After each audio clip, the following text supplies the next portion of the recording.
The time leading up to and after an election, it can be extremely stressful. So how do you cope with the feelings of uncertainty of what comes next, especially if something happened in the election that you didn't want to happen? Well, here to answer those questions are psychotherapist Nanette Funderburk with the Social and Emotional Learning Group and mental health counselor Tori Johnson with Getting to Happy Wellness.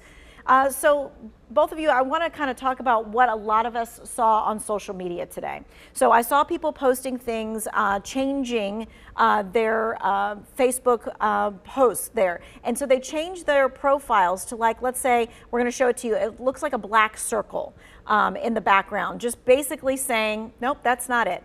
Basically saying that it's grief. So this was basically their whole different profile, just this black circle. And then there were other people who took the campaign signs that they had in their front yards and they painted over them saying things like, "We tried," with a broken heart.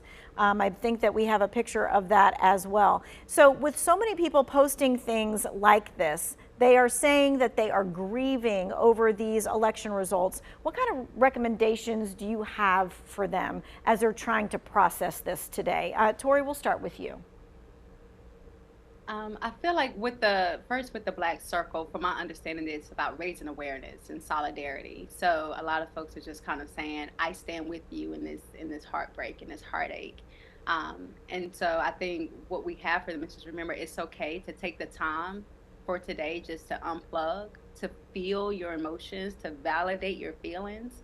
This is yesterday was a hard day, and today was a hard day for a lot of people. Yeah, Nanette, I think that a lot of people stayed up to watch the results, right? They had a whole bunch of, hope going into things. And then as the night went on and the morning went on, their hope dwindled. And I think that adds to it as well. I think it does too. And, when you think about it, grief is just a sign that you were attached to something. And this is saying when grief shows up, it's like saying this thing that I was attached to is no longer here. Or for this situation, the hope of the thing that I was waiting for is no longer here. So it's a sign that you were attached to it. And it's okay if you were attached to it and now you feel a loss. The goal is, though, we don't want to stay in that. We don't want to just wallow in it. We want to move to some next steps. And I know at some point we're going to even talk about that. Yeah, and I want to kind of like go on the other side of that. What happens if you're not feeling that way with the election, but your friend's feeling that way or a loved one is feeling that way? And a lot of times, as a friend, we try and help and say, "Oh, you'll get over it. There's a bright side," right? That kind of thing. But that often can backfire. So Nanette, how should we as friends or family members react to our friends who are having a hard time like that? Well, I think if you have a friend or a family member who is in that, I don't want to hear that there's a bright side or a silver lining or anything, that's a sign that there is passion and that there is anger even connected to that. So let's fuel that anger. That's energy. That's okay. I'm not ready to sit down with this. Let's keep going. Let's do something. So let's use that energy, use that fuel for something healthy. So because you have the energy, what are you going to do now? How are you going to now become civically engaged in a way that you were not in the past? Have you even, let's say, watched the things that are going on in your community that you're living in? And how can you make a difference there right where you are? Because you don't have to sit and just wallow in it. Mm-hmm. Right. And I would like to add too, if you are that friend who is celebrating today, like today was a good day for you, and you have friends or family who you notice are not having, they're having a hard time with the results, I would ask permission before engaging in the conversation. Hey, do you want to talk about it?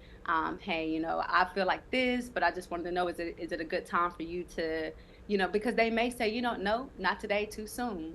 And I think if that is truly your friend and this is someone that you support or your family, then you're going to honor that. All right. For many people, they say it wasn't just a candidate. They say that they've kind of lost hope in the world, humanity, that kind of thing. If that's where people are, what are some of those steps, Nanette, that you think we should be taking? If you are wanting to take steps to help the world a little bit more, really, we've got to recognize that we're not going to or not going to literally help the entire world in this moment, but let's look at what your world is. Is your world your child? Is your world your workplace? Is your world where you shop and where you work? How can you be of healthy impact there? How can your verve and your passion, how can that be of healthy impact there? Because we can work together if we make the concerted effort to do that, but we might have to pause first and allow ourselves to take a breath and allow some of this to sink in so that we can again move healthfully, take healthful steps, not violent steps, not listening to misinformation steps, but how can we healthfully move forward and work together? We got about 30 seconds, Tori. Do you have something to add? I was going to say the reality is there's always a need in our community, and everyone, if you feel like there's something that you want to contribute to humanity, it's still possible for you to do that. This election did not take away that opportunity. So I'm always telling my clients and people I work with, there are pockets of joy. You just have to look for them and find them. It is still there. Yeah. Thank you both. We appreciate it. We know today is a tough day for some folks and a good day for some folks. So we thank you for helping us strike the balance there.